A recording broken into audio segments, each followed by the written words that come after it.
Gitin Daf Yud. On va d'abord terminer les 10 dernières lignes de Daf Tet Amud Bet. À partir des mots Vehaika lishma. Bishlama le Rabba hainu molichu mevi. Et là les Rava kashia. Vetu ben le Rabba ou ben le Rava haika mehubar. La Gemara ici se rapporte à la Baraïta que nous avions étudiée dans le Hamoud précédent. La Baraïta citait 3 points communs qu'il y a entre le Get Isha et le Get Shihrur. La Torah nous a enseigné que la femme peut être divorcée par un Get. Et d'où on sait que également le Adon, le maître, quand il veut libérer son esclave, il doit le libérer par le biais d'un Get Shihrur. On l'apprend par Gezerah Shava. Là, le mot là figure à propos du get, Vekatav là, c'est fait keritut. Il y a également écrit le mot là à propos de Eved Kenaani, Shifra Kenaanit, Ohufsha Lonitan là. Le mot là qui figure dans les 2 thèmes nous permet d'établir une Gezerah Shava et de dire que de la même façon qu'une femme est divorcée par le biais d'un get, ainsi le Eved Kenaani est libéré par le biais d'un get Shihrur. Et par conséquent, il y a des points communs, évidemment, entre les deux. Première halakha citée par la Baraïta, c'était de dire que Shavu la molir vela mevi. De la même façon que quelqu'un qui est shaliach pour le get isha d'Eretz Israël vers Chutz Laaretz ou vice-versa, il doit dire befanai nechtav ou befanai nechtam. Ainsi, celui qui est shaliach pour apporter le get du Adon à son esclave, d'Eretz Israël vers Chutz Laaretz ou vice-versa, se doit de mentionner Befanai Nirtav ou Befanai Nehtam. Deuxième point commun, c'est que s'il y a un Ed Kouti qui est signataire du get, eh ben il est kasher. Kasher pour le get Isha, kasher pour le get Shihrur. Alors que pour des Shitre Mamonot, le Ed Kouti est pas soul. Un Kouti, on a déjà dit que c'est le peuple de Kouta. Ce sont des goyim qui avaient été transplantés en Eretz Israël, dans le Shomron, en Samarie. Et un jour, ils ont été attaqués par des lions, parce qu'ils faisaient Avodah Zara. Akadosh Baruch Hu leur a infligé cette sanction. Ils ont pris peur et ils se sont convertis au judaïsme. Alors il y a une marloquette entre les Tanaïm. Est-ce que cette conversion était valable? Ça leur donne un statut de juif à part entière. Ou bien on considère que cette conversion n'était pas sincère. C'était juste par la contrainte et par la peur des lions. Donc ils ont un statut de goy. Il s'appelle Geré Arayot. Des guérim par la peur. Notre Tana, le Tana de cette Baraïta, il pense que c'est des guérés émet. On considère leur conversion comme étant valable et par conséquent, en tant que aide signataire sur le get Isha ou get Shihrur, eh ben, c'est un get kasher. Bien que ce soit un kouti qui fait partie des signataires. Ce qui n'est pas le cas pour Shitre Mamonot, c'est-à-dire s'il s'agit d'un acte, par exemple, de prêt. Imaginons, Réhouven sort un shtar en disant à Shimon, tu me dois 1000 euros. Qui a signé dessus? Un kouti. Il fait partie des 2 témoins. Eh bien, la halakha, elle est que ce get n'est pas kasher. Pourquoi? Parce qu'on dit que les koutim sont capables de mentir. Ils n'ont pas de respect pour les mitzvot. Il est capable de mentir. Et donc, par rapport à un arrangement avec Réhouven, il a été prêt de signer que Shimon lui doit de l'argent, mais on ne peut en aucun cas lui faire confiance. Donc c'est un problème de crédibilité, mais ce n'est pas un problème de statut de juif. C'est un juif, puisqu'ils se sont convertis au judaïsme, mais on présume qu'ils ne sont pas respectueux des mitzvot, et par conséquent, il est capable de mentir, on ne peut pas lui faire confiance. Troisième point commun, c'était un shtar ha'ole be'arkaot shel hakum. Qu'est-ce que ça veut dire? Lorsqu'un document a été établi au sein du tribunal local, le tribunal des goyim. Qui a écrit le shtar? Ce sont des goyim qui a signé, des goïms également. Est-ce qu'un document pareil est valable aux yeux de la Torah? Alors, pour ce qui concerne le monde économique, oui. Si par exemple, Réhouven fait sortir un document comme quoi il a prêté de l'argent à Shimon, et ça a été établi au sein du tribunal, les signataires sont des goïms, eh bien figurez-vous que Réhouven peut poursuivre Shimon même au Din Torah.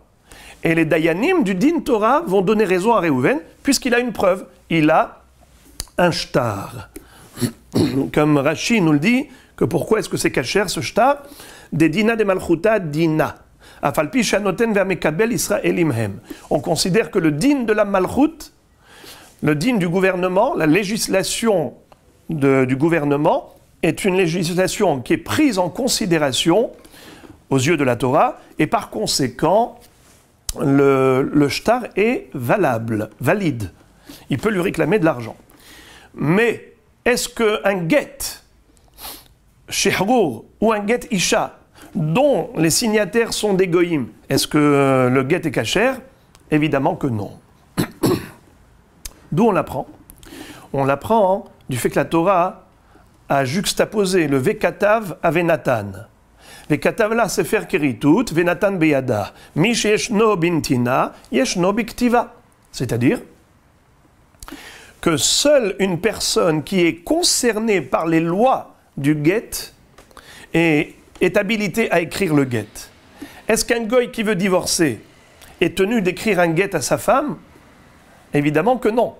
Les lois du divorce établies par la Torah ne concernent que les juifs. De ce fait, puisque le goy il n'est pas concerné par Venatan la sefer keritut, Venatan beyada sefer keritut, eh ben il n'est pas concerné non plus par Vekatav.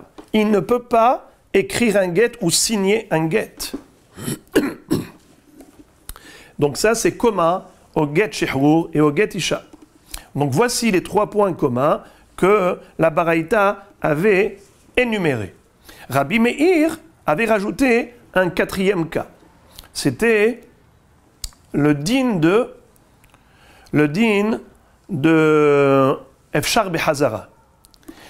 Nous savons qu'un mari qui a envoyé un get à son épouse par le biais d'un chaliar, tant que le chaliar n'a pas encore transmis le get en main propre à l'épouse, le mari peut encore se raviser. Il peut annuler la shlichut.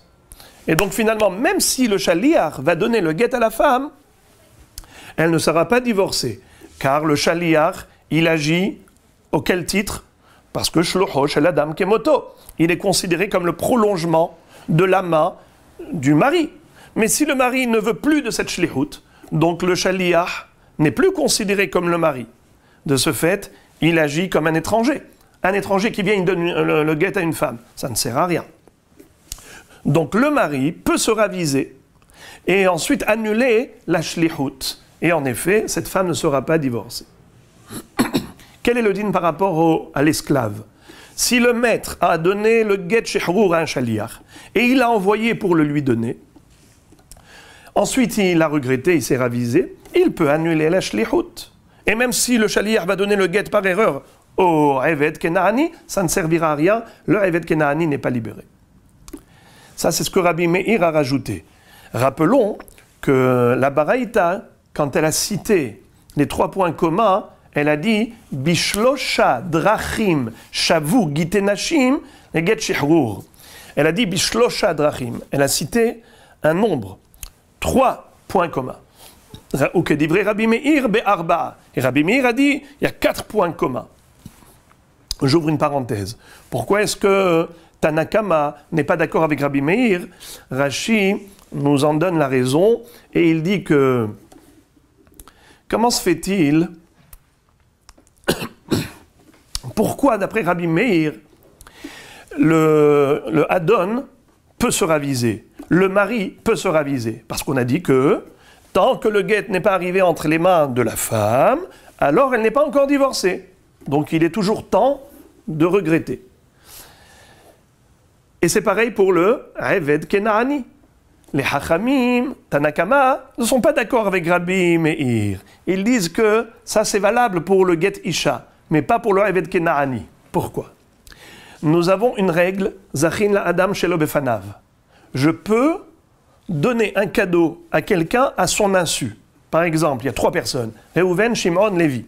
Réhouven veut offrir un cadeau à Lévi. Il peut dire à Shimon, viens, prends ce cadeau pour Lévi. Figurez-vous, Lévi est devenu propriétaire de ce cadeau. Sur la base de quelle règle? Zachin la Adam shelo befanav. On peut faire mériter quelqu'un, même à son insu. Il n'a pas nommé Shimon Shaliach. Il n'est même pas au courant qu'il est devenu propriétaire de ce cadeau. Et malgré tout, ça marche. Rashi nous en donne la raison. Il dit, Anan Sahade, nous sommes certains que si Lévi savait que Réhouven veut lui offrir un cadeau, eh ben, il aurait demandé à Shimon d'être son Shaliach. Alors, même si ça n'a pas été explicite, c'est une shlichut implicite. C'est ça, Zachin la Adam shelo befanav. C'est comme si Lévi avait dit à Shimon, va recevoir le cadeau pour moi de la part de Réhouven. Donc, Shimon devient le shaliach implicite de Lévi. Et dès qu'il reçoit le cadeau, Lévi en est le propriétaire. Ça ne marche pas pour une chova, pour quelque chose de négatif. Je ne peux pas faire acquérir quelqu'un quelque chose de négatif à son insu. Si lui n'a pas nommé un shaliach pour recevoir la chose négative, il ne peut pas le recevoir. C'est la raison pour laquelle la femme, quand elle reçoit le divorce, c'est pas quelque chose de très heureux pour elle, c'est pas du bonheur. Donc, quelqu'un qui reçoit un guet à l'insu de la femme n'est pas divorcée tant qu'elle n'a pas reçu le guet en main propre. Donc le shaliach du mari ne pourra effectuer le divorce que lorsqu'il aura remis en main propre le guet. C'est la raison pour laquelle le mari peut se raviser, dit Tanakama.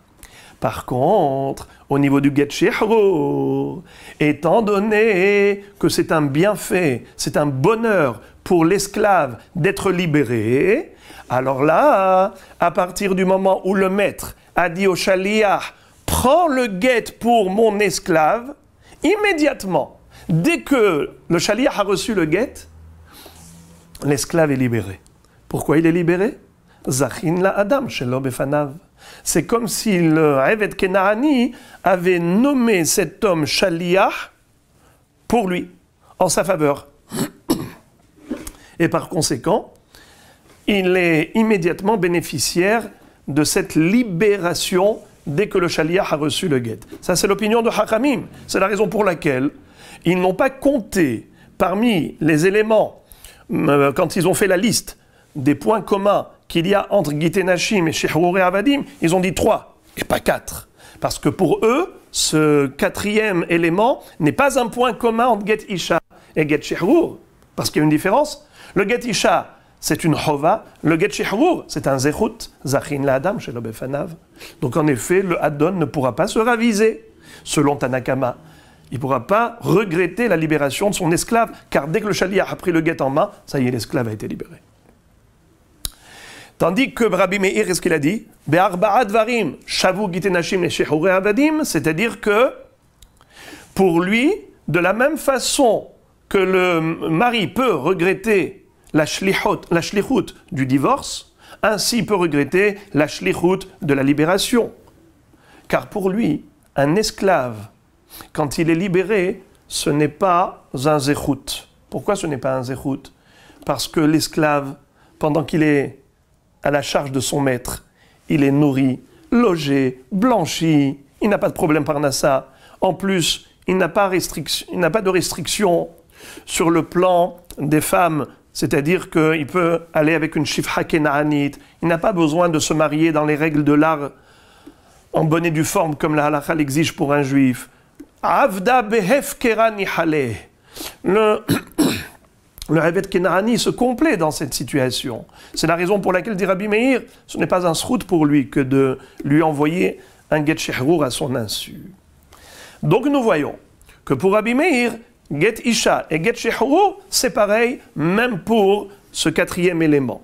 Alors la Gemara dit, je peux comprendre pourquoi Hachamim, Tanakama, avait donné un chiffre, bishlosha drachim, shavu gitei nashim, et Shehrur et Avadim, c'était pour exclure le quatrième élément, celui évoqué par Rabbi Meir.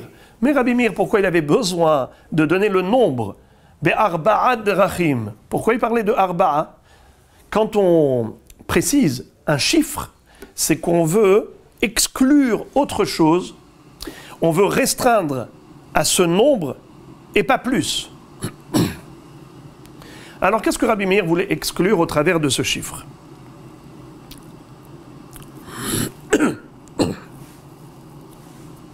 Alors on avait vu que Rabbi Meir avait exclu le din de Mekar'in, ou Lahem Neyar Halak ou Memal'im et Akra'im Dio, à savoir que lorsque nous avons sous la main des Edim qui ne savent pas écrire, qui ne savent pas signer, alors le Beddin ont le droit de préparer le travail de la signature. Par exemple, le bonhomme s'appelle Abraham, alors on va tracer sur le parchemin une trace, faire un trait, et ensuite le Aed va remplir cette trace d'encre pour écrire son nom, pour sa signature, parce qu'il ne sait pas signer, il ne sait pas écrire.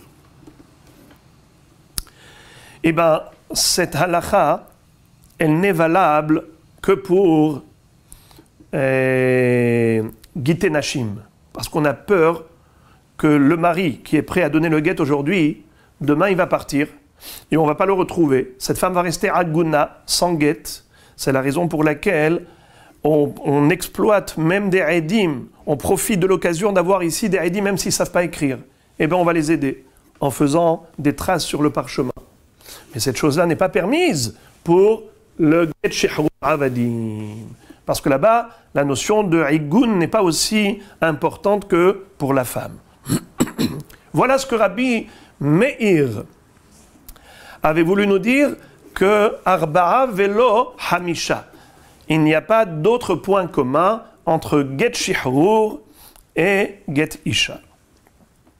Ensuite, maintenant j'arrive à notre sujet. Vehaika Lishma. Pourquoi la Baraïta ne nous a pas dit qu'il y a encore un point commun entre Get Shihrur et Get Isha? C'est la notion de Lishma. Nous savons que le Sofer doit écrire le Get Lishma. Les Shem Ha'ish ve'ha'isha, au nom de cette femme qui veut maintenant divorcer. Pareil, le Adon, quand il veut libérer son esclave, le Sofer doit écrire le Get, Lishmo, au nom de ce Eved Kenaani, et non pas pour un autre Eved Kenaani qui a le même nom. Alors voilà un din commun, pourquoi il n'a pas été cité. Alors la Gemara dit, Bishlama le Rabba hainu molichu mevi, et la le Rava kashia. Encore d'après Rabba, cette question n'existe pas. Pourquoi? Puisque le premier des trois points communs, c'était quoi? Shavu, les molir ou mevi. Pourquoi est-ce qu'on a besoin que le molir et mevi get mimedinat hayam disent befanai nirtab fanai nertam? Selon Rabba, c'est pour deux raisons. Les filles shelo hayu bekin lishma, et aussi pour valider le get pour kiyum shtarot. Donc en disant que Shavu, que le Get Isha et Get Eved Kenaani ont un point commun par rapport à Molich et Mevi pour dire Befanai Nirtab, Befanai Nertam, indirectement on est en train d'insinuer la nécessité du Lishma, de Ktiva Lishma, puisque c'est l'objectif de cette déclaration du Shaliah. Premièrement, pour assurer que ça a été écrit Lishma, deuxièmement, pour valider les signatures des Edim. Donc, ok, on a compris que le Tana a cité la notion de l'Ishma. Mais d'après Rava, qui nous a enseigné que la déclaration de Befanai Nirta, Befanai Nertam n'a rien à voir avec l'Ishma, c'est juste pour nous valider que les Edim ont signé et que ce n'est pas un get falsifié. Alors, dans ce cas-là, la notion de l'Ishma n'a pas été évoquée dans cette baraïta. Pourquoi pas? Pourtant, c'est un point commun au get shehrur et get isha. Vetu, et encore une question, nous dit la Gemara. Ben le Rabba, ben le Rava, ha'ika mehubar. Aussi bien pour Rava comme pour Rabba, j'ai une kushia. Laquelle? Pourquoi est-ce qu'on n'a pas parlé du problème de mehubar? Nous savons qu'un get doit être écrit sur un objet mobile et non pas mehubar la karka, non pas rattaché au sol. Si ça a été écrit sur un objet qui est rattaché au sol, le get n'est pas kasher. Alors, si ça a été écrit et signé sur par exemple un arbre qui est mechoubar la karka, ou une feuille qui est rattachée à l'arbre, pas kasher. Pourquoi on n'a pas cité également parmi les points communs du get shehour avec get isha, mechoubar? La Gemara donne une première réponse. Ki katane pisula de rabanan de oraita lo katane. Cette baraïta, elle nous a cité que des points communs entre get shehour et get isha qui sont d'ordre rabbinique et non pas d'ordre toraïque. C'est-à-dire, les trois points communs dont on a parlé, tout cela, ce sont que des takanot des rabbanan. Tandis que le problème de l'ishma, c'est un problème de oraïta. La Torah l'a écrit vekatavla, la l'ishma. Le problème de mechoubar, c'est aussi un problème de oraïta. La Torah a disqualifié un get qui est mechoubar la karka. Alors des choses qui sont des oraïta et évidentes, ça n'a pas été cité par le Tana. Le Tana a fait la liste uniquement des éléments qui sont d'ordre rabbinique. La Gemara réfute cette question, cette réponse. Veha, arkaot shel ovdei kochavim, de pisula de oraïtahu, vekatane. La Gemara dit, c'est pas vrai? Parmi les points communs qu'on a cités dans cette braïta, d'ailleurs regardez la première ligne de la page. Ha'olim be'arkaot shel ovdei kochavim, afalpi shechot mehem ovdei kochavim, ksherim, chutz migite nashim ve'shechurei avadim. C'était quoi le troisième point? C'était le din de Arkaot. Si le get a été écrit dans un tribunal goy, quel est le din? Le get, il est pas soul. On a dit que dina de malchuta dina, ce n'est que pour des chitré mamonot. Parce que là-bas, c'est une question de preuve. Est-ce qu'il lui a prêté l'argent ou il ne lui a pas prêté? Alors nous disons qu'un document qui a été établi dans un tribunal goy, digne de ce nom, alors les magistrats ils se respectent et ils font respecter la loi. Donc c'est sûr que les signataires ont signé sur quelque chose de juste et non pas de faux. Donc nous avons une preuve par la signature des Edim Goy que Réhouven a prêté de l'argent à Shimon. Par contre, le témoignage nécessaire pour le divorce, c'est autre chose. Lorsqu'on a besoin de témoins par rapport au divorce, est-ce que c'est pour avoir une preuve qu'elle a divorcé? Pas du tout. C'est exactement comme les témoins qu'on a sous la choupa. Pourquoi on a besoin de deux témoins sous la choupa? Pour qu'ils viennent ensuite nous raconter qu'ils ont vu le mariage? Non, pas du tout. Les deux témoins sont nécessaires pour ce qu'on appelle kiyum, aidé kiyum. Ils sont là pour la prise d'effet du mariage. La Torah nous dit c'est-à-dire que si on n'a pas deux témoins au moment où le hatan donne à la kala la bague, eh ben le mariage n'a pas eu lieu. C'est pas par manque de preuves, c'est par manque de présence de deux témoins. Il faut que cette opération soit en présence de deux témoins. Et là, l'opération, elle est valide. Là, le mariage a eu lieu. Pareil pour le divorce. Les deux témoins sont là pour valider le divorce. Alors, si ce sont des témoins goy, eh bien, ils ne sont pas cachers. Comme on a dit, Vekata, Venatan. Ils ne sont pas concernés par les lois du divorce, donc ils sont disqualifiés pour cela. Maintenant, la question, pourquoi est-ce que le Tana a parlé de ce cas, qui est un point commun entre Get Shehour et Get Isha? Mais tu m'as dit qu'on ne parle pas de tout ce qui est des Oraïta. La disqualification d'un get sur lequel il y a deux goïms qui ont signé, au lieu que ce soit deux juifs signataires, cette disqualification, elle est min ha-Torah, mide oraïta, pas mide rabanan. Et pourtant, ça a été cité dans notre baraïta. Pourquoi on n'a donc pas cité le problème de l'ishma, le inyan de mechoubar? Tu me dis parce que c'est de oraïta. Et alors, on a bien cité le inyan de arkaot, qui est aussi de oraïta. La Gemara donne une réponse surprenante et elle dit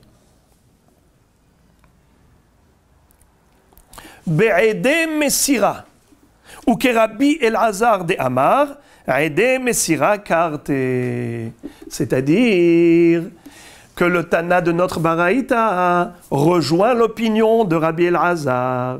On l'a déjà rappelé en préambule, que Rabbi Elazar et Rabbi Meir sont en mahloket, à savoir ce que la Torah a exigé, d'avoir 2 témoins pour l'opération divorce. L'opération divorce a besoin de 2 témoins. Où est-ce qu'ils doivent apparaître, ces 2 témoins? Comme signataires dans le guet ou comme témoins au moment de la transmission du guet, de la main du mari à la main de la femme? À quel moment on a besoin précisément de Edim? C'était la mahloket. Rabbi Meir dit Ede Hatima Karte. On a besoin de 2 témoins qui signent sur le guet. C'est ça ce qui donne la valeur au guet pour le divorce. Tandis que pour Rabbi Elazar, il dit non, Ede Messira Karte. C'est les Edim qui ont vu la transmission du guet qui nous permettent la prise d'effet du divorce. Le guet prend effet pour le divorce que si on a 2 témoins présents. Est-ce qu'on a besoin, selon Rabbi Elazar, de faire signer le guet? Pas du tout. Minatora, on n'a pas besoin du tout. Certes, les Hachamim ont dit que c'est bien que ce guet soit signé de manière à ce qu'un jour, si jamais le mari va remettre en cause le divorce, que cette femme puisse avoir une preuve qu'elle a divorcé pour pouvoir se remarier. Mais ce n'est pas une halakha au niveau du guet. Le divorce n'a pas besoin de signataire. Ça, c'est l'opinion de Rabbi Elazar. Par conséquent, si maintenant il y a eu des goïms qui ont signé ce guet, Rabbi Elazar, qu'est-ce qu'il dit? Ce n'est pas grave, puisque de toutes les façons, même s'il n'y avait pas du tout de signature, le guet était valable. Alors en quoi ça me dérange qu'il y ait des goïms qui aient signé sur le guet? On peut faire abstraction totale de cette signature. Voilà pourquoi Minatora, le guet, il est cachère. Alors pourquoi Midera Banan, on a dit dans la Baraïta que le guet Shehrour et le guet Isha ne sont pas cachères lorsque les goïms ont signé dessus. Même si c'est des goïms dans un tribunal. Pourquoi c'est pas cachère? C'est comme Midera Banan. Pourquoi? Parce que c'est Mezouyaf Mitocho, dit Rashi. Qu'est-ce que ça veut dire Mezouyaf Mitocho? C'est une notion qu'on a déjà vue. Si tu n'as pas besoin de signature, mais si déjà tu fais signer, alors fais signer par des gens qui sont valides pour le témoignage. Par exemple, tu fais signer un karov, un proche parent. C'est pas bon. Tu fais signer un rachat, ce n'est pas bon. Tu fais signer un goy, ce n'est pas bon. Et Rashi explique pourquoi ce n'est pas bon. Parce que si tu fais signer les goyim sur le guet, alors qu'est-ce qu'il peut y avoir comme erreur grave? C'est que le mari peut penser que de la même façon qu'on a été tolérant par rapport à la signature des Edim et on a accepté la signature de 2 goyim, eh bien il peut croire qu'il a le droit de donner ce guet à sa femme devant ces 2 mêmes témoins. Et donc il va donner le guet à sa femme devant 2 témoins goy. Et il va croire que c'est bon, puisque les Hachamim ne lui ont rien dit par rapport à la signature de ces Edim goyim. Il peut croire que même la Messira peut se faire devant eux. Voilà pourquoi Rabbi Elazar est d'accord que même si Minatora, ce guet est cachère, mais Midera Banan, il n'est pas cachère. Pourquoi il n'est pas cachère? Par le risque de confusion. Et ça, c'est aussi valable pour le guet Shehrour comme pour le guet Isha. Alors, on a compris la réponse. C'est que ce psoul n'est qu'un psoul d'ordre rabbinique et non pas mideoraïta. Car mideoraïta, le guet était cachère puisqu'on n'a même pas besoin de signature. Bichlal. Aide Messira Karte.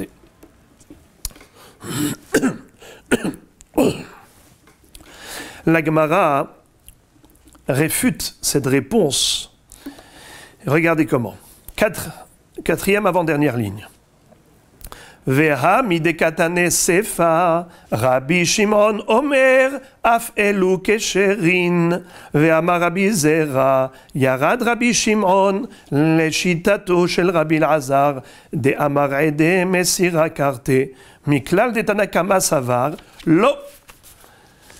La Gemara ici cite l'opinion de Rabbi Shimon, qui figure dans Daf Yud.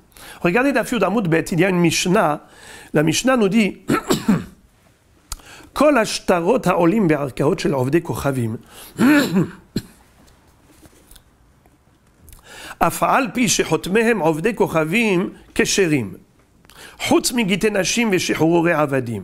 רבי שמעון אומר, אף אלו כשרים לא הוזכרו אלא בזמן שנעשו בהדיוט. Rabbi Shimon il dit un chidouche atzum. Et il dit, contrairement à Tanakama, que les goïms signataires sur un document, ils sont cachers, pas seulement pour un document qui concerne une transaction commerciale, pour dîner mamonote, pour un prêt, pour des dîners mamonotes. On a dit que il n'y a pas de problème lorsque ça a été fait au sein du tribunal, parce que dina de malchuta dina. Pas seulement pour dîner mamonote que ça marche. Rabbi Shimon va dire que ça marche même pour gite nashim veshichrure avadim. Le guet est kasher, même si les signataires sont des goïms, à condition que ce soit au tribunal, pas des hediotot. Question. Pourquoi Rabbi Shimon il dit que c'est kasher? Quoi, des goïms sont kasher la edout? Réponse. Rabbi Zira nous dit, Rabbi Shimon, il pense comme Rabbi Elazar, que Edem Messira Karte, on a besoin de Edim que pour la transmission du guet, du mari à la femme. Alors ça ne nous dérange pas que des goïms aient signé sur le guet, parce qu'on n'a même pas besoin de signature, Minatora. Tu vois que même Midera Banan, on n'a pas besoin. Rabbi Shimon, qu'est-ce qu'il a dit? Les Chatchila, on a le droit, selon Rabbi Elazar, puisque Rabbi Shimon pense comme Rabbi Elazar, on a le droit de faire signer des goïms dans le tribunal sur ce guet. Il n'y a aucun problème. Il n'y a même pas de psoul des Rabbanan. Donc forcément, si Rabbi Elazar il pense qu'il n'y a aucun problème avec ce guet, alors notre baraïta qui a dit qu'un guet qui a été signé par des goïms, le guet n'est pas kasher, ça va selon quel shita? Rabbi Meir. Donc, le Tana de la Braïta, il pense, comme Rabbi Meir, que Ede Hatima Karte, voilà pourquoi il a disqualifié le guet, qui a été signé par des goïms, parce que les Ede Hatima, les signataires qui sont l'élément principal du divorce, Ede Hatima Karte, ce sont des goïms qui ne sont pas kasher la edout. Voilà pourquoi cette braïta a dit que le guet n'est pas kasher. Mais il n'est pas kasher minatora. La preuve, c'est que Rabbi Shimon, qui pense comme Rabbi Elazar et qui dit que ce guet il est kasher pas seulement minatora, a philo midera banan. Donc il n'est pas possible de dire que notre Tana, il pense comme Rabbi Elazar, la braïta elle pense comme Rabbi Elazar, mais seulement il y a Issour des Rabbanan. C'est pas vrai. Tu vois que Rabbi Shimon qui pense comme Rabbi Elazar, il a kashérisé, il a considéré kasher le guet à philomé des Rabbanan. Donc, la question revient à la case départ. Pourquoi le Tana n'a pas cité également le problème de l'Ishma, le problème de Mehoubar, comme étant des points communs au guet Shehrur et guet Isha? Qu'est-ce qu'on a répondu? On a dit parce que le Tana, il ne veut pas citer des problèmes qui sont d'ordre toraïque, midéoraïta. Il ne cite que des problèmes qui sont d'ordre rabbinique, takana midérabanan. C'est pas vrai? Le problème de Arkaot, Arkaot shel Ovdei Kochavim, le guet qui est signé par des goïms, c'est un problème des Oraïta, puisque notre Tana, le Tana de la Braïta, il pense comme Rabbi Meir qui dit Ede Hatima Karte, donc c'est un problème des Oraïta, et pourtant on l'a cité. Donc on a réfuté totalement cette réponse. Et donc on repose la question, alors pourquoi on n'a pas parlé de Mehoubar? Pourquoi on n'a pas parlé de l'Ishma dans la liste des points communs au Get Isha et Get Shehrur? Alors, première ligne de Daf Yud. La Gemara répond comme ça. Ika benayhu shemot muvhakim. La Gemara dit non, ce n'est pas une réfutation. En fait, je peux très bien dire que même notre Tana de la Baraïta pense comme Rabbi Elazar que Edem et Sira Karte. Et tout de même, il y a une mahloket entre Rabbi Shimon dans la Mishnah de Daf Yud et le Tana de notre Baraïta. Les deux, ils pensent comme Rabbi Elazar, que min ha-Torah ede messira karte. Et min ha-Torah, je n'ai pas besoin de signature. Mais quel est le din si ce sont des goïms qui ont signé sur le guet? Selon Rabbi Shimon, il dit, aucun problème. Mais à Philomidé Rabbanan, il n'y a pas de problème. Parce que même s'ils n'avaient pas signé, il n'y a pas de problème. Alors maintenant qu'ils ont signé, je fais abstraction de leur signature. Aucun problème. Hachamim, dans la Baraïta, ils disent non, non, non, c'est pas soul midé Rabbanan. Pourquoi c'est pas soul midé Rabbanan? Parce qu'on craint qu'ils donnent devant eux. De la même façon qu'il les a fait signer, ainsi il peut leur donner, le mari peut donner à sa femme le guet devant ses mêmes témoins, des goïms. Et Aïdé Messira Karté, pas des goïms. Alors pourquoi Rabbi Shimon n'a pas eu peur? Pourquoi Rabbi Shimon n'a pas craint que le mari donne à sa femme le guet devant ces deux Aïdim qui sont des goïms qui ont signé sur le shtar? Mais le mari peut croire que de la même façon qu'on permet à ces goïms de signer sur le shtar, ainsi sera-t-il permis de donner devant eux, devant ces deux Aïdim, le guet à sa femme. La Gemara dit comme ça, qu'il s'agit de Shemot Muvhakim. Les deux goïms signataires portaient des noms qui avaient une consonance goy. C'est-à-dire, il y a des noms goïm, mais qui ont été utilisés et employés même par les juifs. Il y a des juifs qui s'appellent Alexandre. On sait qu'il y avait Alexandre le Grand, et beaucoup de juifs s'appellent Alexandre. Jean-Pierre, Jean-Paul, Claude, et ainsi de suite. Ce ne sont pas des noms qui sont exclusivement goy. Mais il y a également des noms qui ont une consonance absolument goy, dans le sens où aucun juif ne va porter ce nom. Prenons l'exemple de Christophe. Christophe, aucun juif ne va s'appeler Christophe. Donc, si maintenant, j'ai un guet où il est écrit clairement, les signataires, c'est Christophe, et ainsi de suite. Des noms à consonance goy. Là, Rabbi Shimon va dire, pourquoi tu veux que je craigne que le mari donne à sa femme un guet devant Christophe? Mais il sait très bien que c'est un goy, il ne va pas le faire. Alors même si Christophe a signé, le guet est cachère, tandis que... mais si les noms, c'était des noms qui n'avaient pas de consonance goy, même Rabbi Shimon serait d'accord avec notre Tana de disqualifier ce guet, parce qu'il y a un risque qu'il lui transmette à sa femme devant ces mêmes Eidim. Donc ce sera pas soul midé Rabbanan. Par contre, notre Tana dit qu'il n'y a pas de différence. Même chez Shemot Muvhakim, même si les noms ont une consonance goy, il s'appelle Christophe. Si tu lui permets de signer, il risque, le mari, de croire que qu'il peut également donner le guet à sa femme devant Christophe et son compagnon. Voilà pourquoi, selon notre Baraïta, un guet pareil, à Filou des Shemot Muvhakim, ce guet n'est pas cachère. La Gemara va encore objecter en disant « ta réponse n'est pas bonne ». Qu'est-ce que tu m'as dit à propos de l'Ishma et Mehoubar? Pourquoi on n'a pas parlé de ces deux problèmes en disant que ce sont des points communs au Get Isha et Get Shehur? Qu'est-ce que tu as dit? Tu as dit parce que on ne parle que des problèmes des Rabbanan et non pas des problèmes des Horaïta. Veha Hazara, de Horaïta avec Katane. Rabbi Meir a rajouté un élément, Hazara. Le peut être Hozerbo, il peut se raviser, tant que le Shaliach n'a pas donné le guet à sa femme. Également le Adon, le maître, peut se raviser et regretter la libération du Eved. Tant que le Shaliach n'a pas remis le guet Shehur au Eved, le Adon peut encore dire non, non, je ne veux pas qu'il le lui donne et je ne veux pas libérer le Eved. Cette possibilité d'annuler la shlichut, ça c'est min ha-Torah, c'est midé oraïta. Comment?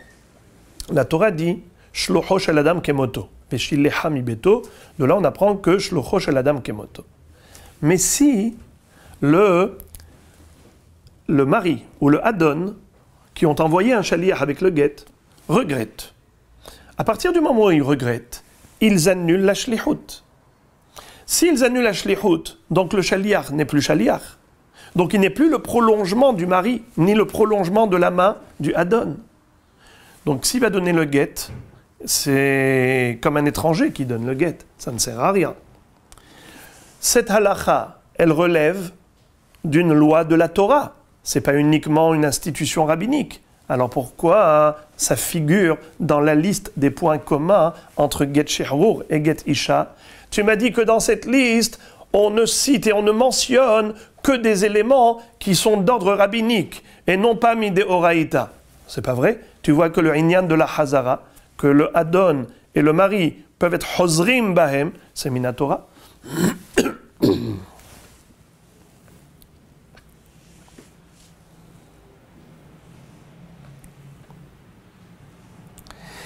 La Gemara dit Ela ki katane milta de l'eta bekidushin milta de ita bekidushin lo katane.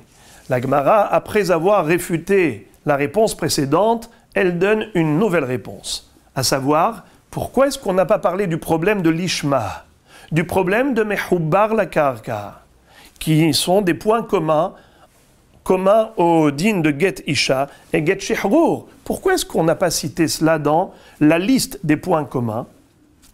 Pour une autre raison. Car la baraïta ne cite que des points qui sont communs exclusivement au get isha et get shehrur. Communs aux deux sujets, get isha et get shehrur.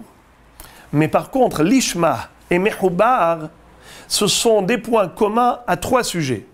Get isha, get shehrur et kiddushin. C'est-à-dire, un homme peut faire kiddushin pas seulement avec de l'argent, avec une bague. Il existe également une autre façon de faire kiddushin, bishtar, comme la première Mishnah de kiddushin nous dit. Haisha niknit bishlosha drachim, bekesef, bishtar ou bebi'a.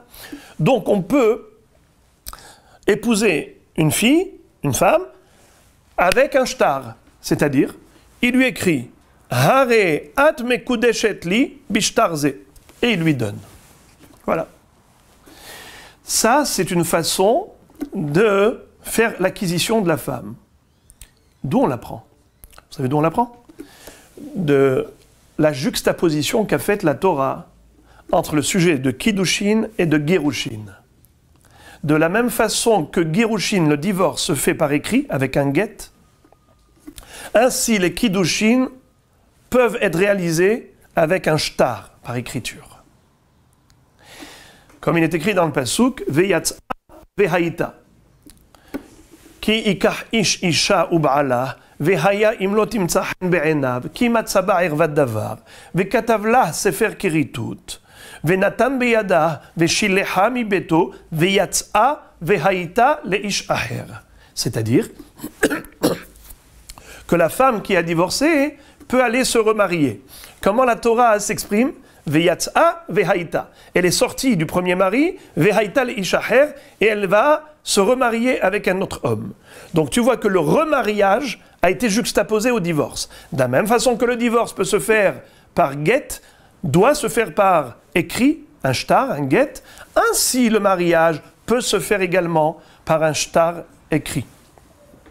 Alors, étant donné que le din de Kiddushé Shtar, d'où on l'apprend? De Girushin, du Shtar, du Get. Alors nous devons appliquer les mêmes halachot. De la même façon qu'un Get, il doit être écrit l'Ishma, ainsi le Shtar Kiddushin doit être écrit l'Ishma. De même que le Get doit être talouche et pas mehubbar, détaché du sol et non pas rattaché au sol, ainsi le shtar de Kiddushin doit être écrit sur un shtar mobile et non pas rattaché au sol. De ce fait, on a compris pourquoi le problème de l'ishma et de mehubbar ne figure pas dans la braïta qui a dressé une liste de points communs au get shehrur et get isha. C'est parce que nous recherchons que des points qui sont communs aux deux, exclusivement à ces deux sujets, get isha et get shehrur. Or, l'ishma et mehoubar, ce sont des problèmes qui sont communs aux trois. Get isha, get shehur et kiddushin. Donc, ce n'est pas approprié à notre baraïta.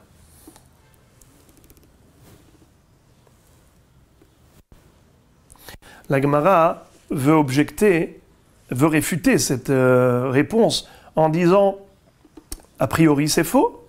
Veha hazara gufa itabe kiddushin. Tu me dis qu'on ne veut pas citer dans la baraïta des sujets qui sont communs aux trois.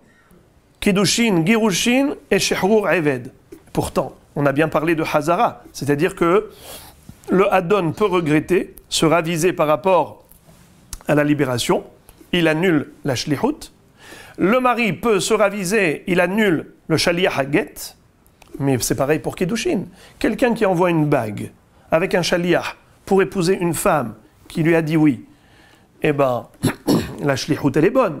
Mais si chemin faisant, pendant que le shaliach était en route, en chemin, le mari, le hatan, il a dit non, j'ai pas envie de me marier avec elle, non. Je veux annuler la shlichut. Il le peut. Donc tu vois que la hazara, c'est commun aux trois thèmes, kiddushin, girushin et shehur eved. Et pourtant ça a été cité. La Gemara donne une réponse très surprenante. Beshlihut ba'al korha de begirushin ita ou bekiddushin leta. La Gemara dit qu'il s'agit ici précisément de kiddushin ba'al korha. Pardon, de girushin et de shehru ba'al korho. De begirushin ita ou bekiddushin leta.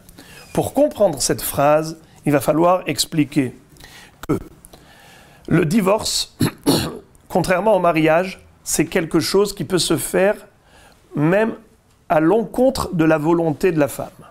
La femme ne veut pas divorcer, le mari a le droit de lui donner le guet, de lui lancer le guet, elle le reçoit et malgré elle, elle est divorcée. C'est seulement Rabbeinu Gershom, mais Oregola, qui a fait une takana de ne pas divorcer une femme malgré elle.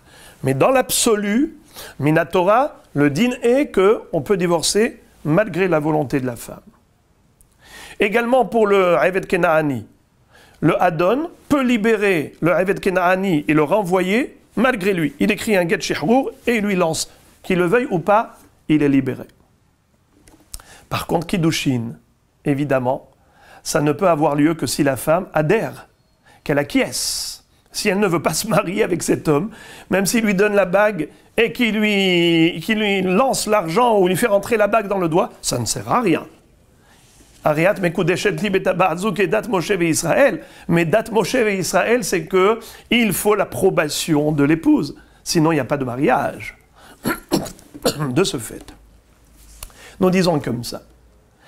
La baraïta de quel cas elle parle d'un cas spécifique, d'un guet qui a été envoyé à la femme malgré elle, Baal Korha. Un guet shehur qui a été envoyé au Eved malgré lui, Baal Korho. Dans ce cas, on a dit que le mari peut regretter, il peut se raviser. C'est de cela qu'il s'agissait lorsqu'on a parlé de Hazara. Ça, ce n'est pas commun au Kiddushin. Parce que dans Kiddushin, ce contexte n'existe même pas. Ça n'existe pas d'envoyer la bague à la femme malgré elle.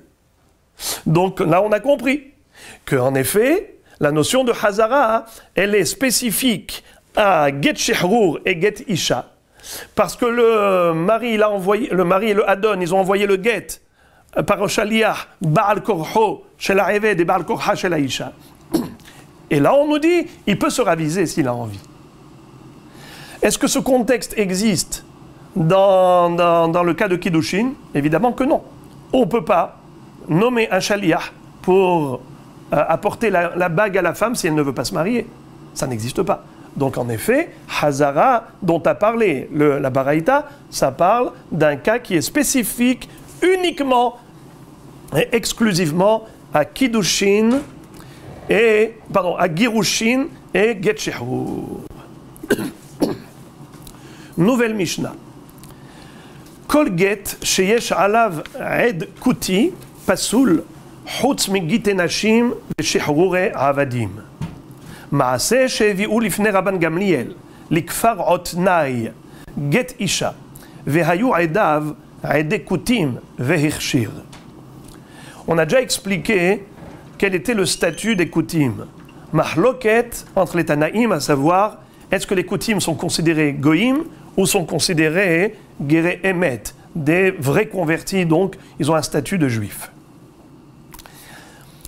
Kol get, quand on dit ici kol get, on ne parle pas de get isha, on parle de shitre mamonot, un document qui sert de preuve pour une transaction commerciale ou bien pour un prêt et ainsi de suite, tout ce qui est d'ordre économique, le document signé par un kouti, par un aed kouti, n'est pas kasher, pas soul. On ne peut pas s'en servir. Par contre, un get isha et un get shehrou, c'est bon, le kouti est valable. Pourquoi? Parce qu'il nous faut des signataires juifs. Pourquoi est-ce qu'il n'est pas kasher en tant que aed pour shitre mamonot? Parce que dans shitre mamonot, c'est un aed birour. On a besoin des témoins en tant que preuve que la transaction a eu lieu. Mais un kouti, comme je le soupçonne d'être un menteur, puisqu'il ne respecte pas la Torah, il est capable de mentir, je ne lui fais pas confiance, je ne lui accorde pas crédibilité. C'est la raison pour laquelle, pour les dîners mamonot, le kouti n'est pas kasher en tant que aed. Tandis que pour Girushin ou Get Shehrur, les témoins ont besoin d'être présents. Pourquoi? Non pas pour servir de preuve, uniquement pour valider la transaction. C'est-à-dire, pour qu'il y ait prise des faits du divorce, il faut qu'il y ait des témoins présents. Alors, les témoins sont là comme une statue. Ils ne sont pas là pour ensuite raconter l'histoire. Ils sont là juste pour voir ce qui se passe. La présence de témoins au moment du divorce, c'est ce qui permet la prise des faits du divorce. C'est pourquoi un aed kouti est kasher parce qu'il est considéré comme juif, parce que notre Tana, il pense qu'il est guéré emet. La Mishnah nous raconte une histoire. Maaseh shehevi'u lifnei Rabban Gamliel likfar otnai get isha. Un jour, Rabban Gamliel se trouvait dans le village de Otnaï. Et à ce moment-là, on lui a apporté un guet. On lui a montré que l'un des signataires était un kouti. Carrément, les deux, comme ça, pour l'instant, la Gemara, au début, va comprendre que même les deux signataires étaient des koutim. Et tout de même, Rabban Gamliel a dit le guet est kasher. Tanakama a parlé d'un aed kouti. Rabban Gamliel, il a kashérisé ce guet même lorsqu'il y avait deux aedim koutim. Ce détail-là, on verra dans la Gemara qu'il sera débattu. La Gemara commence par analyser la première halakha. La première halakha, kol get sheyesha alav aed kouti pasoul. Tout shtar de shitre mamonot, dont les signataires, l'un d'entre eux est kouti, il n'est pas kasher ce get, ce shtar. On a déjà dit que get ça veut dire shtar. Mané matnitin, qui est l'auteur de notre Mishnah, qui disqualifie le kouti en tant que aed les dîners mamonot? Lo Tanakama, velo Rabbi Elazar, velo Rabban Shimon ben Gamliel. C'est aucun des trois Tanaïm que nous allons voir maintenant figurant dans la baraïta suivante. Des Tanya, il y a une baraïta qui parle du sujet des matzot à Pesach. Matzat kuti muteret ve'adam yotzeba yedechovato ba Pesach. Première opinion, Tanakama. Il nous dit que deux choses. Premièrement, des matzot fabriqués par un kouti, on peut les manger pendant Pessah.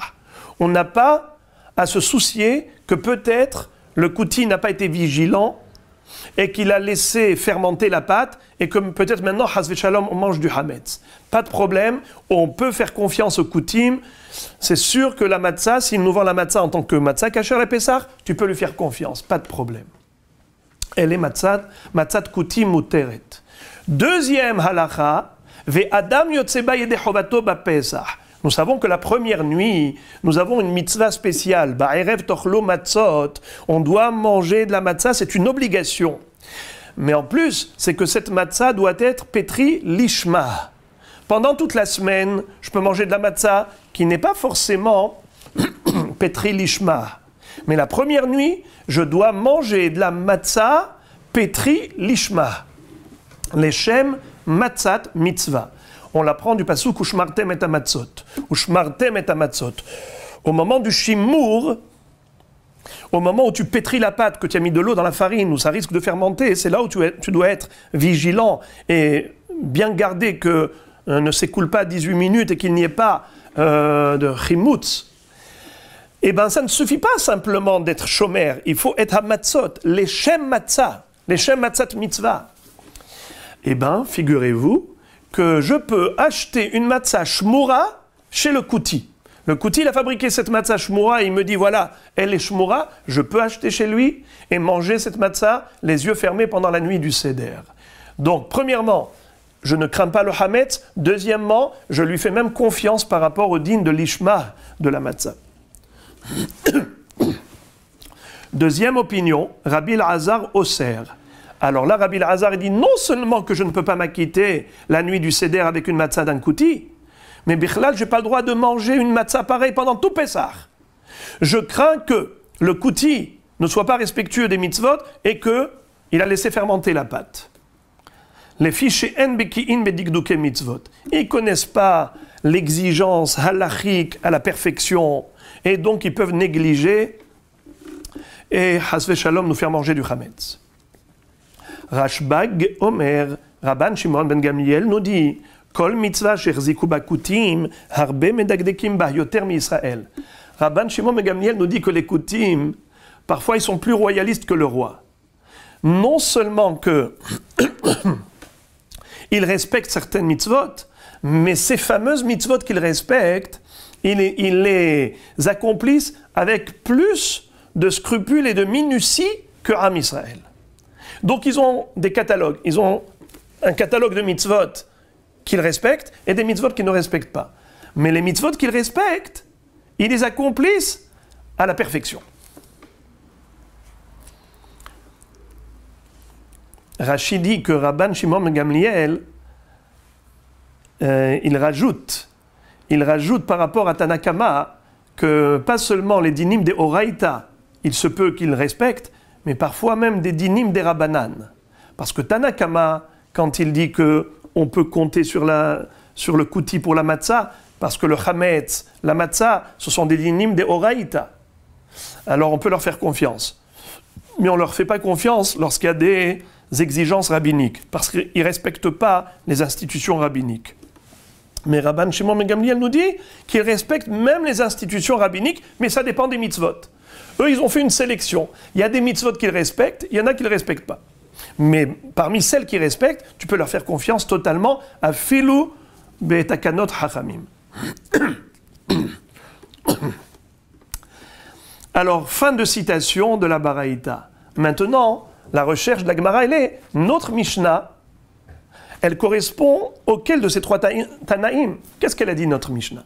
Elle a dit que un shtar mamonot, où il y a écrit par exemple Réhouven a prêté à Shimon 1000 euros, et on a deux Edim signataires, dont l'un d'entre eux est un kouti, le shtar n'est pas cachère. On ne peut pas leur faire confiance. Ils peuvent mentir. Mané, qui est l'auteur de ce psak halacha de notre Mishnah? Itanakama, afilush arshtarot nami. Si c'est un nakama, on devrait faire confiance au kouti, pas seulement pour get shehrur et pour get isha, comme on a dit dans la Mishnah, mais même pour les shtar mamonot, on devrait leur accorder crédibilité, puisque ce sont des juifs qui sont respectueux des mitzvot. Rabbi Elazar a fait le get isha namilo.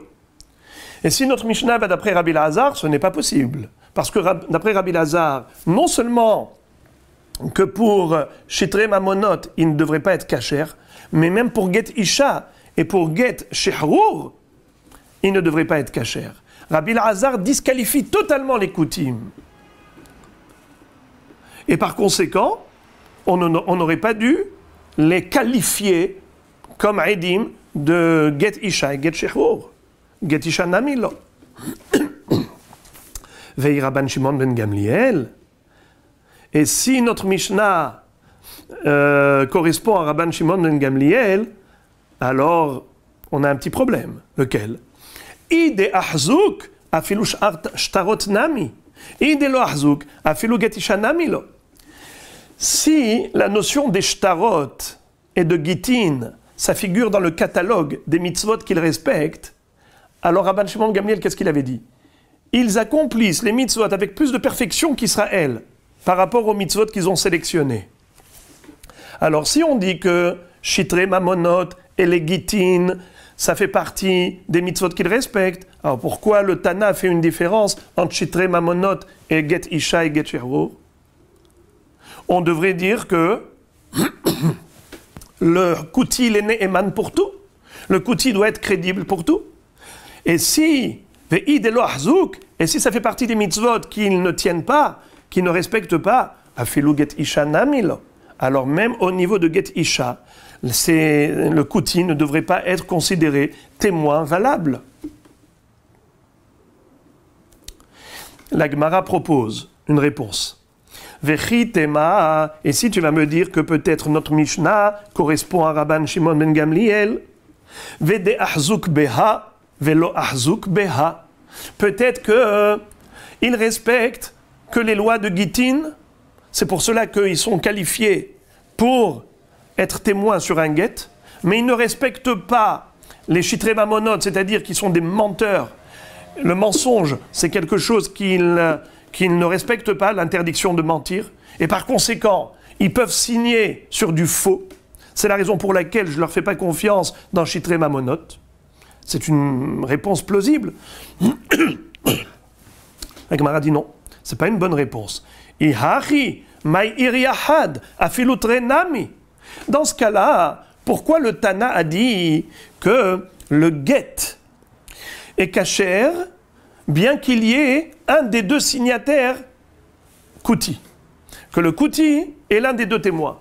Mais si tu me dis qu'ils sont respectueux des mitzvot de Gittin, ahzouk begitin, ahzouk beha, alors même deux témoins devraient être kasher.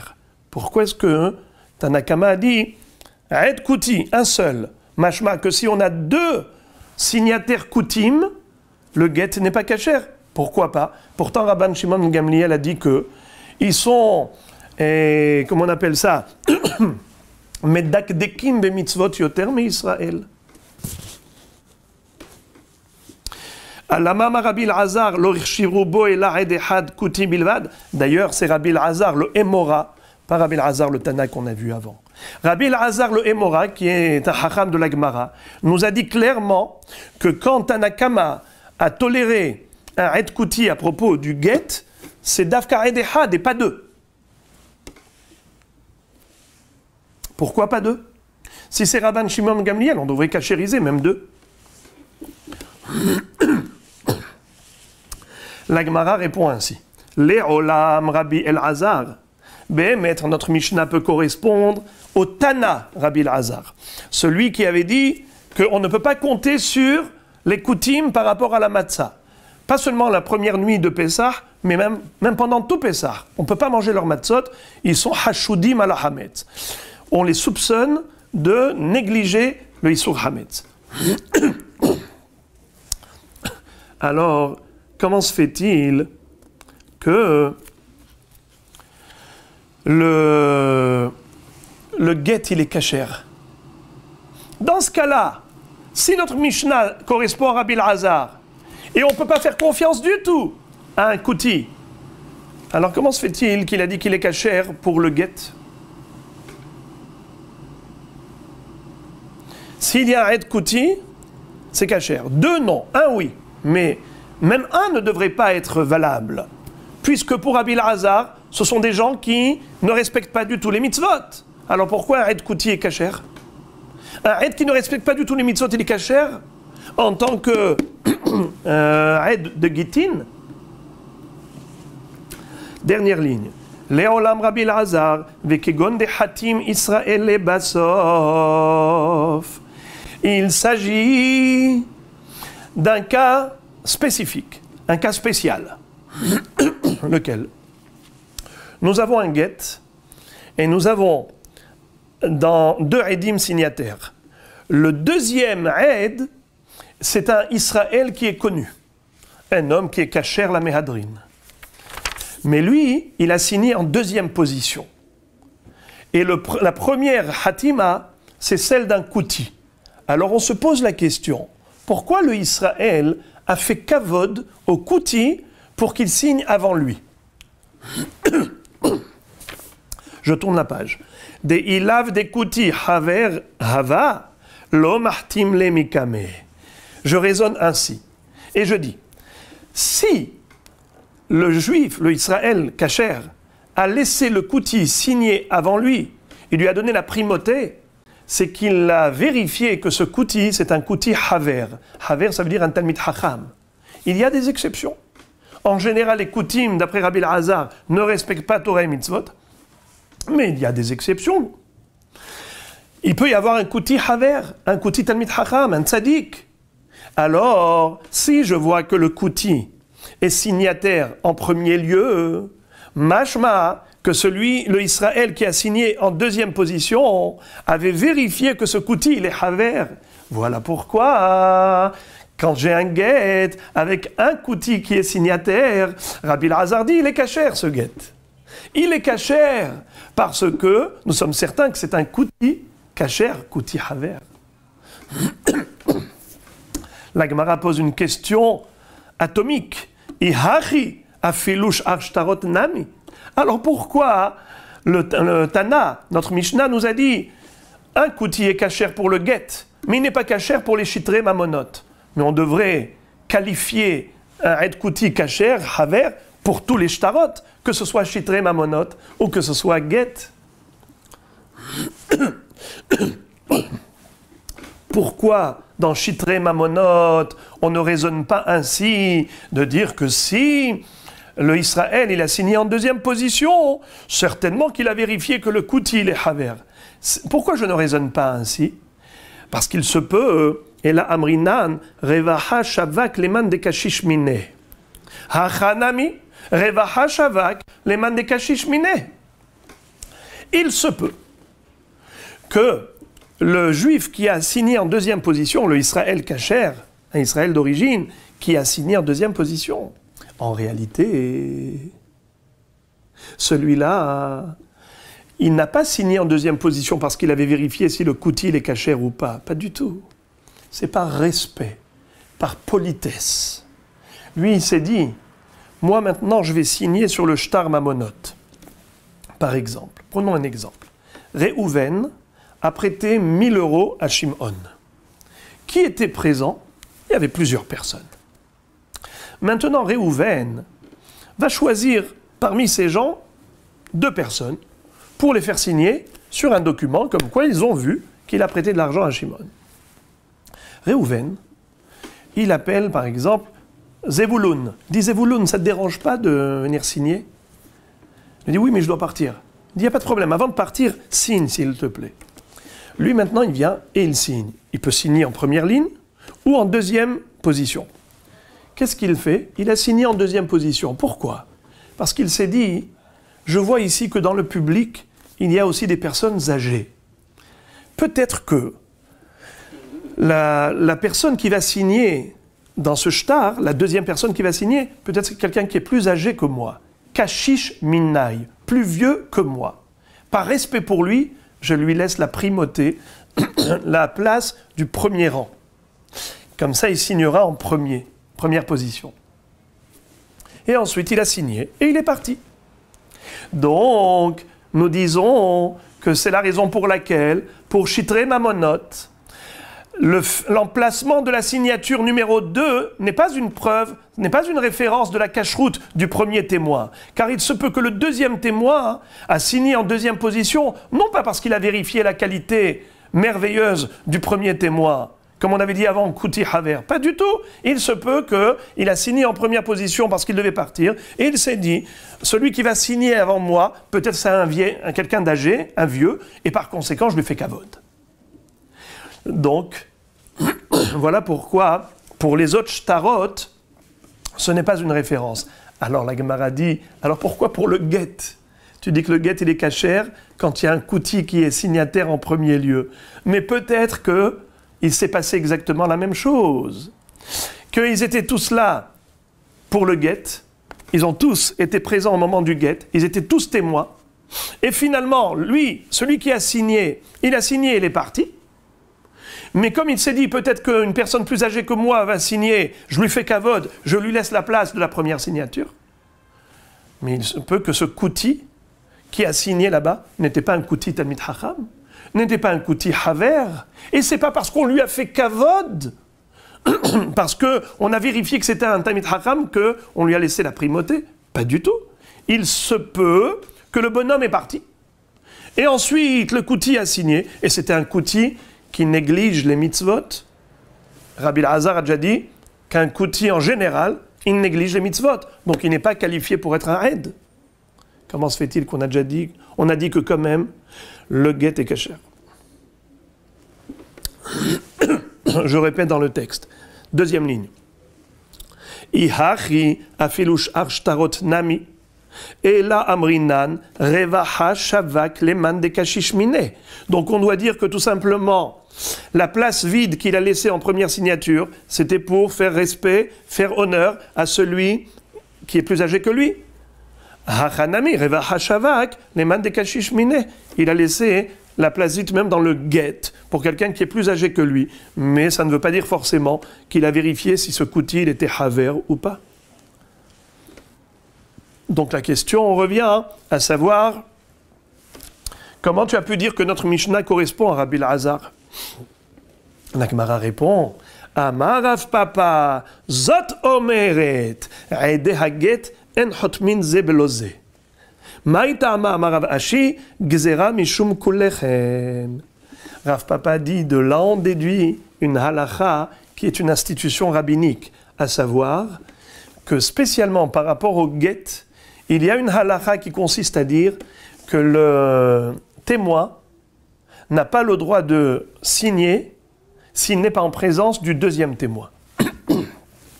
Pour les chitré mamonotes, le premier signataire peut signer et partir. Il n'est pas obligé d'être présent au moment de la signature du deuxième. Mais pour les get, c'est pas pareil. Hachamim ont exigé que tout le monde soit là au moment de la signature. Tous les signataires soient présents les uns devant les autres. Pourquoi? Gezera mishum kulechem. C'est une takana par rapport à un risque de kulechem. C'est quoi l'histoire de kulechem?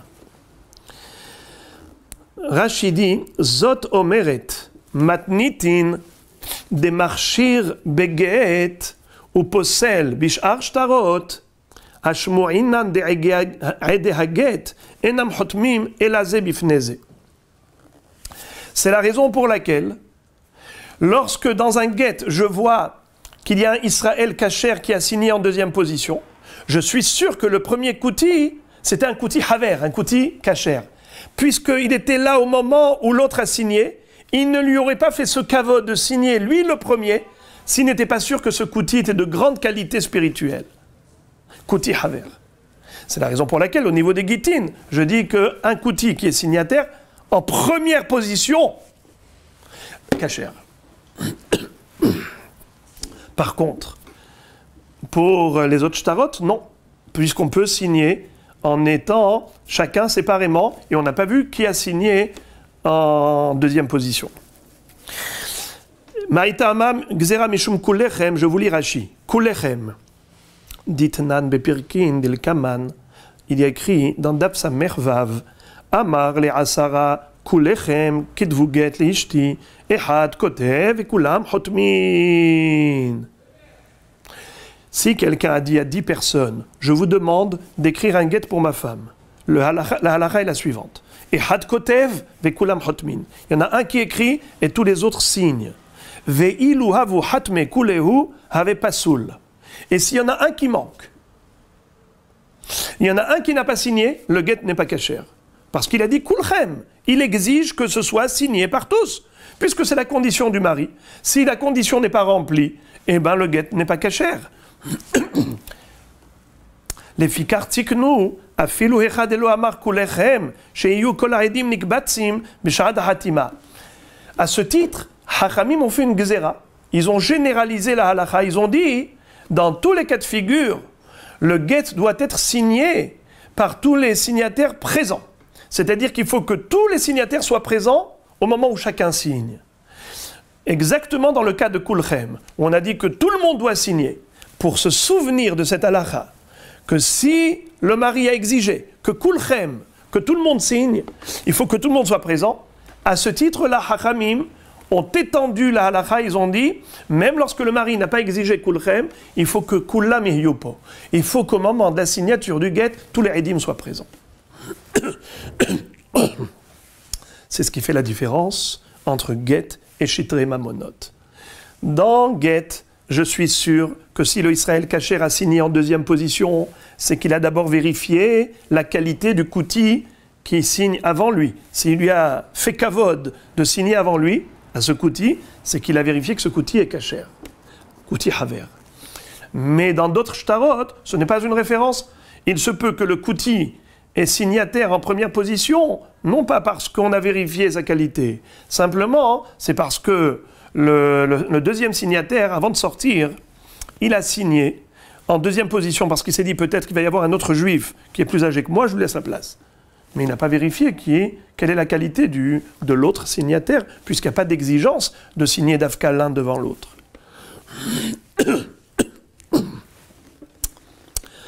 Goufa. Maintenant, la Gemara reprend un thème qui avait été évoqué précédemment. Amar Rabbi Elazar, lo irshirubo ela edehat kuti bilvad. Vous vous rappelez, le Emora, Rabbi Elazar nous a dit que dans la Mishnah, quand on a dit qu'un guet qui est signé par un kuti est kasher, qu'est-ce qu'il vient nous dire Rabbi Elazar? Attention, Tanakama, quand il nous autorise la signature d'un kuti, c'est seulement lorsqu'il n'y en a qu'un seul, pas deux.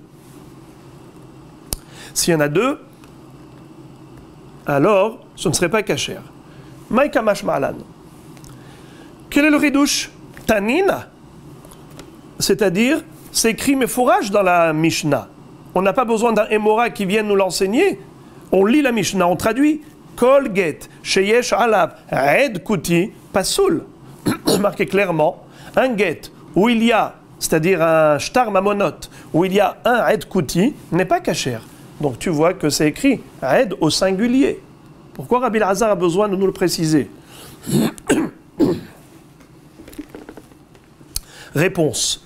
Imi matnitin hava amina afilutre nami.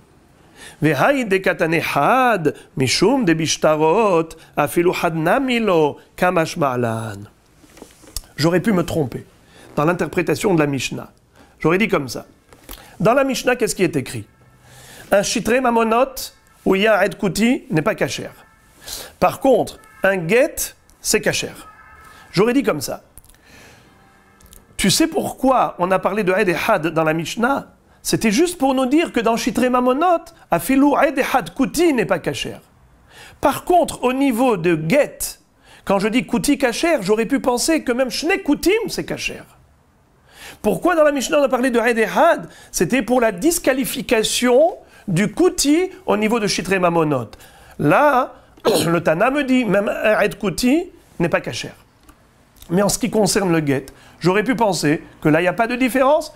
Le get est toujours kasher, que ce soit un kuti ou deux kutim. C'est ce que j'aurais pu penser. Voilà pourquoi Rabbi Elazar vient me dire, non, le get n'est kasher que s'il n'y a qu'un seul ed kuti, mais pas deux. Et pour quelle raison? C'est comme on a expliqué tout à l'heure, que quand il y a un kuti qui est signé en premier lieu et une deuxième signature d'un Israël kasher, alors je dis que si le Israël kasher a fait du kavod au kuti, c'est qu'il a vérifié qu'il est vraiment de bonne qualité, que c'est un homme qui a des valeurs spirituelles importantes, et donc c'est un kuti haver. Voilà pourquoi on pouvait compter là-dessus.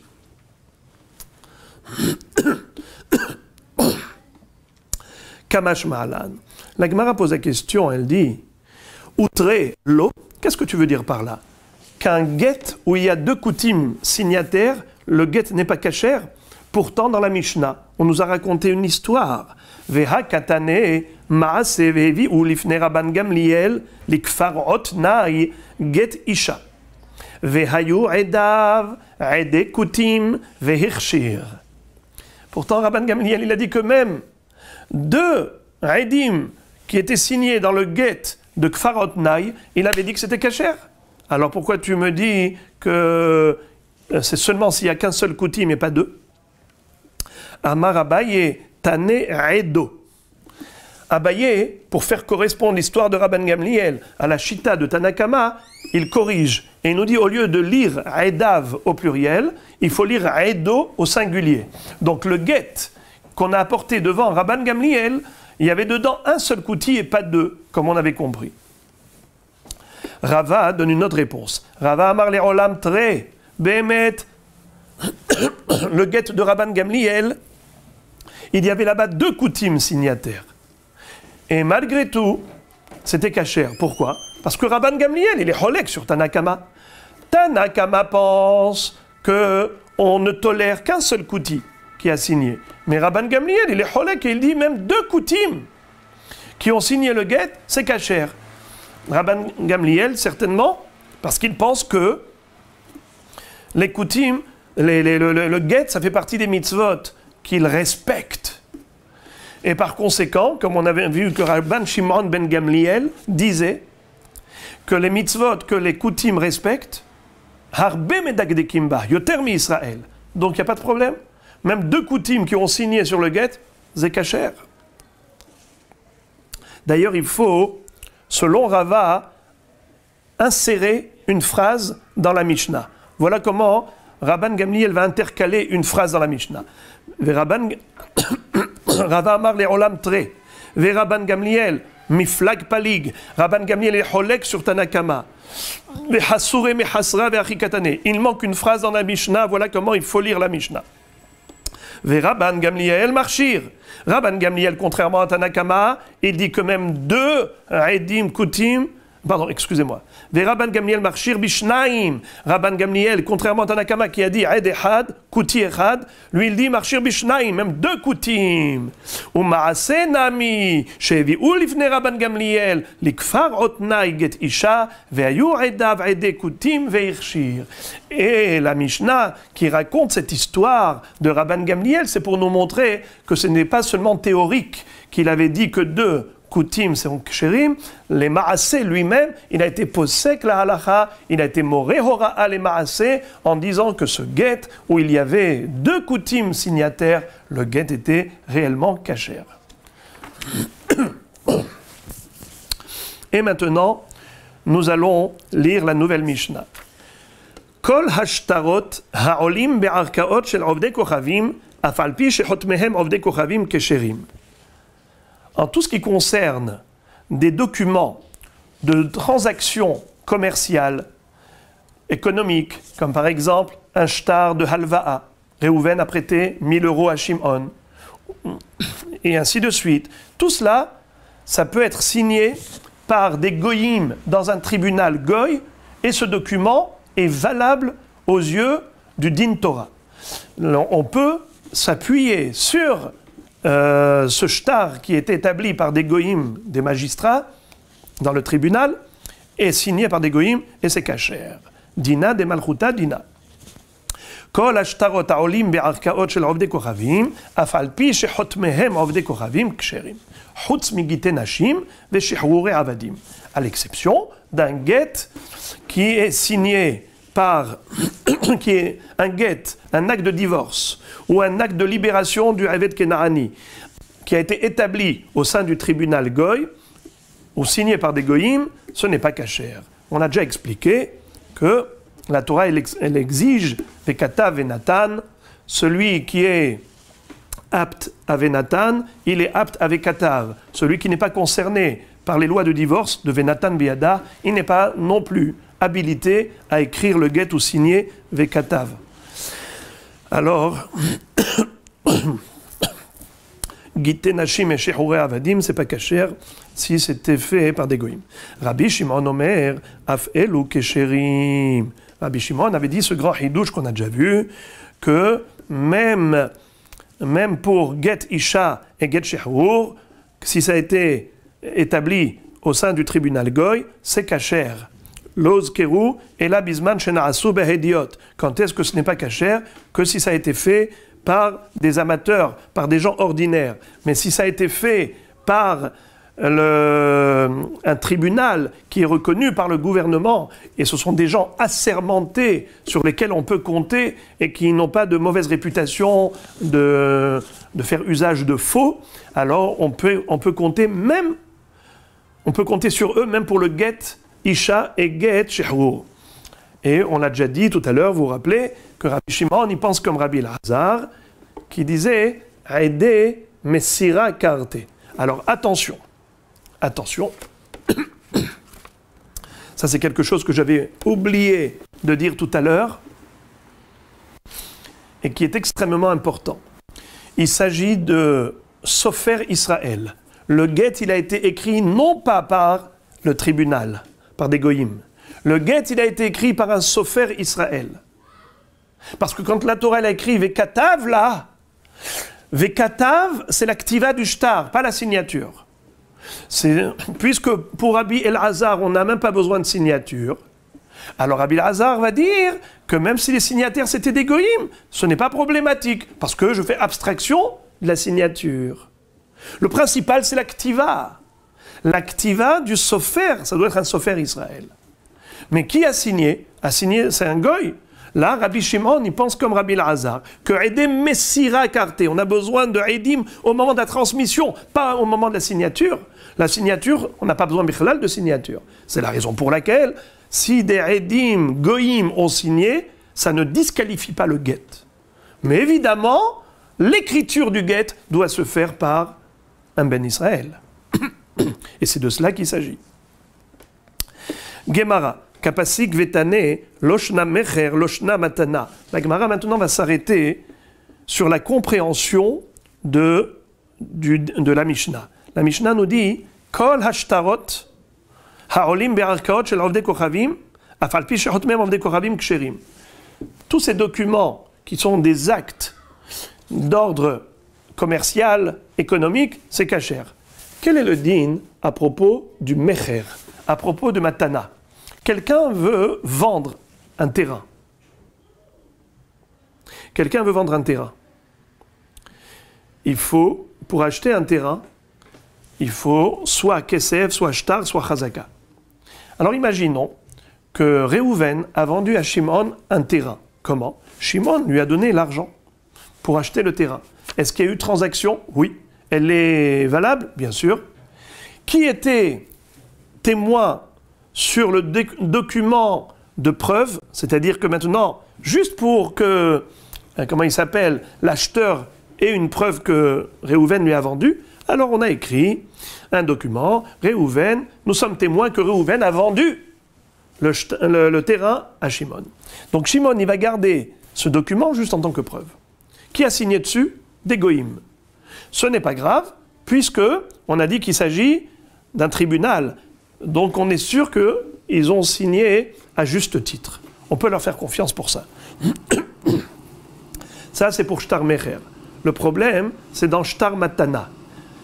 Matana, comment est-ce qu'il va lui donner le bien immobilier? Réhouven veut offrir à Shimon un bien immobilier. Comment il va lui offrir? Alors, on peut offrir par le biais du Shtar. Comment? On écrit, moi, Réhouven, je donne mon terrain à Shimon. Qui a signé dessus? Les deux goïms. Comment est-ce que ça peut être valable? Il y a une différence entre le shtar par rapport à Mecher et le shtar par rapport à Matana. Car dans le Mecher, comment le Mecher a eu lieu? L'opération, la transaction immobilière de la vente, comment elle s'est faite? Elle a eu lieu grâce à l'argent. La Torah nous dit que si l'acheteur donne de l'argent au vendeur, eh bien désormais, dès que le vendeur reçoit son argent, le bien immobilier appartient à l'acheteur, à l'acquéreur. Natati kesef asade kahmimeni. C'est bon. comme Avraham Avinu a acheté la Me'arat HaMachpelah. Mais dans Matana, il ne lui a pas donné de Kesef. Alors comment la transaction va avoir lieu? Grâce au biais du shtar. Le shtar, karka niknit, bekesef, bishtar ou bechazaka. Donc on peut, avec le shtar, faire acquisition. Mais ce shtar-là, ce n'est pas un shtar de preuve, ce qu'on appelle shtar et aya. C'est un shtar kiyum. C'est le shtar qui permet la transaction. C'est le shtar lui-même qui valide la transaction. Mais pour valider la transaction, il faut des signataires qui soient des edim ksherim et non pas des goïm. Alors comment se fait-il que ce shtar-là est valable pour la transaction, mais ce shtar, il est haspa be'alma? Regardez, kapasik vetane. La Mishnah n'a pas fait de différence. Loshna mecher, loshna matana. Peu importe que ce soit une transaction de vente ou une transaction de matana, le bien immobilier, il est toujours acquis par l'acquéreur. Et sur la base de quoi? D'un shtar qui est signé par des goïm. Bishlama mecher, je peux comprendre par rapport à la vente, Miki yahiv zuze kamayhu hudekana. Quand l'acheteur a donné l'argent au vendeur devant eux, à ce moment-là, l'opération immobilière a eu lieu, marché conclu. Puisqu'il lui a donné l'argent, ça y est, il est acquéreur du bien immobilier. Ou shtara re'aya be'almahu. Et à quoi sert le shtar? Juste, il sert de preuve. De ilo yahiv zuze kamayhu, loave mar'e nafshayhu vekadvine shtara. Comment on raisonne? On dit, puisqu'il s'agit ici d'un tribunal, d'un notaire, on parle de gens qui ont une réputation, parce qu'ils appartiennent au gouvernement, ce sont des gens assermentés. Ici, il n'avait pas vu la transaction immobilière qui lui a donné de l'argent, jamais ils n'auraient signé. S'ils ont signé, c'est que c'est vrai.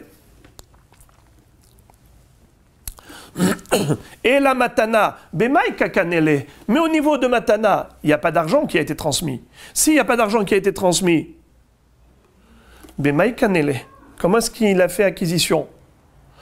Lav behaï shtara. N'est-ce pas que la transaction immobilière se fait par le biais du shtar? Moi, Réhouven, je donne cadeau mon terrain à Shimon. Et en lui donnant à Shimon le shtar, automatiquement, il y a transition, il y a transfert de propriété. Le terrain qui appartenait à Réhouven, désormais il appartient à Shimon. Donc le shtar, c'est lui qui donne l'effet de la transaction, qui produit la transaction immobilière. Comment un shtar pareil, qui est signé par des goïms, peut produire une chose pareille? Pourtant, Hay shtara haspa be'almahu. Ce shtar, c'est juste un morceau d'argile qui ne vaut rien. Comment est-ce que tu peux t'appuyer là-dessus pour réaliser la transaction? Amar Shmuel, dina de malchuta dina. Shmuel dit un hidouche extraordinaire. Il dit au niveau de la transaction immobilière, le fait que les goïms ont une législation, et Rashi avait expliqué que les dinim, on sait que parmi les 7 mitzvot noachid, il y a l'interdiction de voler, et il y a une obligation pour les bnei Noach d'avoir un beddin, des dinim, des lois juridiques, de faire respecter par le peuple les lois juridiques. Donc ils ont une réglementation de lois juridiques. De ce fait, les bnei Noach ne sont pas exclus de cette notion de transaction immobilière. Ça fait partie du monde juridique. Ça, c'est Rashi qui avait donné cette explication.